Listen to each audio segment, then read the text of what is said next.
Hello, my name is xloay. Today we will talk about Robin DiAngelo, how white fragility supports racism and how whites can stop it. CNN, if you're a white person in America, social justice educator Robin DiAngelo has a message for you. You're a racist, pure and simple, and without a lifetime of conscious effort you always will be. You just can't help it, you see, because you've been swaddled in the cocoon of white privilege since you came sputtering out of your mother's womb, protesting the indignity of it all. You may be indignantly sputtering right now at this insult to your humanity, for how can you be a racist? You have black colleagues you consider friends. You don't see skin color? You never owned slaves? You marched in the 60s? You even protest today against the uniformed bad apples that use the power of their authority to smother minority lives and minority rights. How dare you say I am anything like them? You grumble, as you pull the cloak of your bruised and fragile feelings around you. And there, with that simple act, you personify the theme of DiAngelo's best-selling 2018 book, White Fragility, Why It's So Hard for White People to Talk About Racism.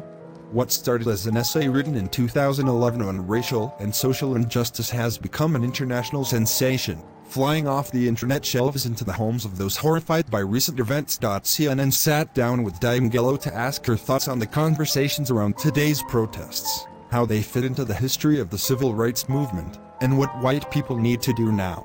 The conversation has been edited for flow and clarity. Q, is this a Me Too moment for racial equality, or is the conversation going to fizzle and fade as it's done in the past? DiAngelo, there are a few things that I think are different about this moment. First, it's being sustained. It's not one march, one protest. They are ongoing and spreading around the world. There is discourse in the mainstream media that I didn't think I'd ever hear in my life.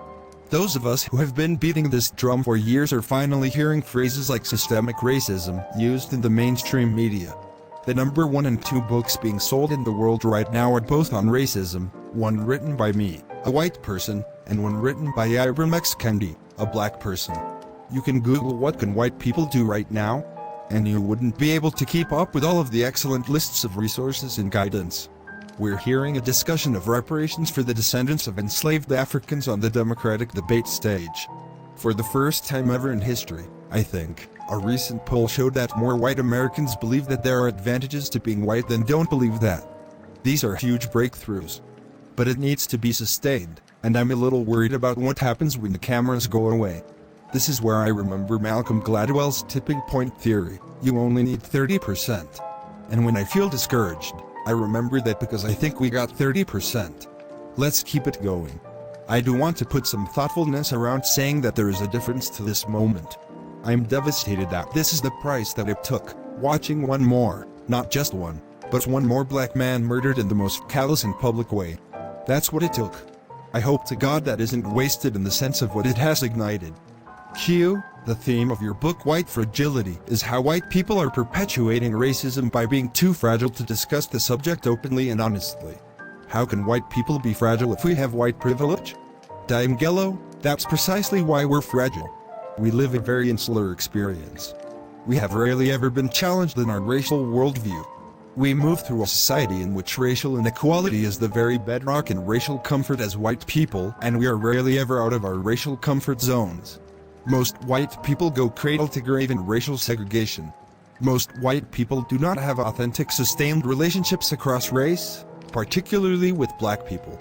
I'm not talking about acquaintances. Show me your wedding album. That is a truer measure of who's in your friendship circle and sitting at your table. Most of us go through our lives in segregation without seeing anything of value lost.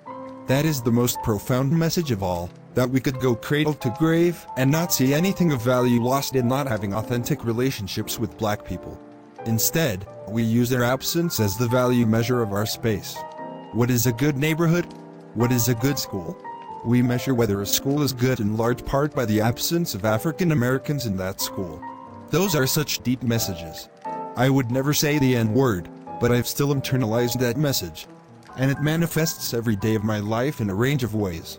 As a white person, I take for granted that I get to be special and different and unique, and that you will respond to me that way. It would never occur to me that the police would be called because I was waiting in Starbucks for a friend before I got my coffee. Or that someone would call the police on me because I said, "Would you please leash your dog?" or that I would be executed in the street for a petty crime that no one had proved I did yet, and that there would be no consequences for my murders. I can't even fathom that. And because I am so rarely ever uncomfortable, I'm so rarely ever not seen as a unique and special individual, I am so rarely ever not granted objectivity, I come to feel entitled to those things. And when they're challenged and called out as privileges, I am thrown off. I take great umbrage. We're not used to being seen as white, and in some ways we feel exposed. Our unracialized consciousness sets us up to be fragile around these conversations.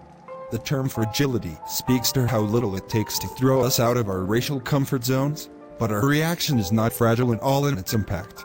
We lash back in ways that actually end up being punitive to whoever challenged us, but highly effective to repel the challenge. The impact is a weaponized defensiveness, hurt feelings and umbrage, because it marshals behind it the weight of history and institutional power. We have some work to do in building our stamina. But we won't build it as long as we believe that only mean people who intentionally want to hurt others based on race could ever do so. Q, if someone was to say to you, I don't understand how I have been shaped by my whiteness, what would you tell them? DiAngelo, I would say that when your mother was pregnant with you, what choice did she have in where she lived? What was the water, soil and air quality in that environment? The number one indicator of where a toxic waste dump will be placed is the racial makeup of the community. With water, think Flint, Michigan. What nutrition was available to her? What kind of transportation? What kind of healthcare? How was your mother's labor managed? Racism in healthcare is well documented. A recent survey showed that over 50% of medical residents believe black people feel less pain. And that belief surely impacts how black mothers' labor is managed. Who owned the hospital you were born in? Who took out the trash and washed the sheets? As a white person, you were born into a racialized hierarchy, the forces of which had been operating in your life before you even took that first breath and every breath since. We have to start there, and not so we can see how bad we are, but because we bring all of that to the table with us. Q, you write about the pillars which support white fragility. What are they? DiAngelo, people will ask me often what causes white fragility, and it's not one single thing. We've got individualism, which we think can exempt us. Apparently a lot of white people don't understand socialization, how our environment shaped who we are. We literally think we look at the world through objective eyes, and therefore we are exempt from racism. We have universalism, which is this sense that we are people who can speak for all people. We don't have a point of view, we aren't speaking from any particular position. Take film, for example. Spike Lee is always a black film director who makes films about black issues, and we always mention Spike Lee's race. Mike Lee is a white film director, but he's just a great film director who makes films about the human condition. We never mention Mike Lee's race, and we continually grant to Mike Lee the ability to speak for all humanity, from some disembodied neutral position. We don't understand that objectivity and individuality are privileges. These are not granted to everybody. Internalized superiority is another pillar. That's a hard one to admit to, but the research is very clear that by age 3 to 4, all children know it's better to be white. And many parents ask me about how to teach their children not be racist, but they need to start with themselves. They themselves are not educated. They haven't done the work. It's not some talk you have, it's like put your oxygen mask on first, and then if you are truly integrating this into your life it will come through in everything you do. One of the most important white pillars is what I call the good/bad binary. You're either racist or you're not. If you're racist, you're bad. You're intentionally and consciously mean to people based on race. And if you're not racist, you're good, you're nice and you're open-minded. What that sets up is that being a good person and being complicit with racism become mutually exclusive. And I think that is the root of almost all white defensiveness, that simple definition that racism has to be conscious and intentional in order to count. Think about how people defend themselves when somebody says what they just did was racist. They're going to say I didn't mean to, I'm not racist. They're going to get their friends to say no, he is a really nice person so he can't be racist. Every act of racism that you can think of was probably committed by somebody who said I'm not racist. Amy Cooper said she's not racist. Q, you say in your book that white progressives can be more difficult than outright racists when it comes to conversations about race. I believe you say many black people see it as racism by 1,000 cuts. DiAngelo, I've had so many black people say, give me the old school, in your face, Straight up racist. Give me Richard Spencer. I know how to protect myself. I know where Richard Spencer's coming from. I don't want to minimize the dangerousness of the growth of the alt-right movement, but on a daily basis, most black people are not interacting with Richard Spencer. It's the well-meaning white people of the overwhelmingly white workplace that send black people home exhausted and wondering if it's worth it to try to discuss racism. That's what I mean by daily harm. White people who see themselves as liberal can be the hardest, the most defensive, the most resistant, the most arrogant in their certitude that it is not them. Their energy will go to making sure you see that it is not them, in all the ways that will have you rolling your eyes. There's a question I've asked people of color for 20 years. How often have you attempted to give a white person, who thinks they're open-minded and sensitive to racism, feedback on their inevitable and often unintentional, but hurtful, racist assumptions and behaviors? And how did that go? The number one answer to that question? Never. I'm sure many liberal white people reading this will be mortified to think that they are the problem. How do they stop it? DiAngelo, I'm not sure we can fully stop it, but we can seek to do less harm through education and practice and end mistake making. The key is that you learn and grow from your mistakes. You don't use it as an excuse to shut down. You've probably seen this reaction from white people. Well, then forget it. I'm not saying anything. And then they disengage and withdraw. Some defensiveness is natural, but not defensiveness that excuses you to dig in your heels and refuse any further growth. If you think I'm effective at what I can articulate, it's from thousands of mistakes over the years, and trying to learn and grow from those mistakes. And it's also why the people of color in my life trust me, is because they have seen me through that. They're not going to give up on me because my conditioning resurfaced. I don't think in my lifetime I will be free of my racist conditioning. And I don't actually call myself an anti-racist. That's for people of color to decide if at any given moment I'm actually behaving in anti-racist ways.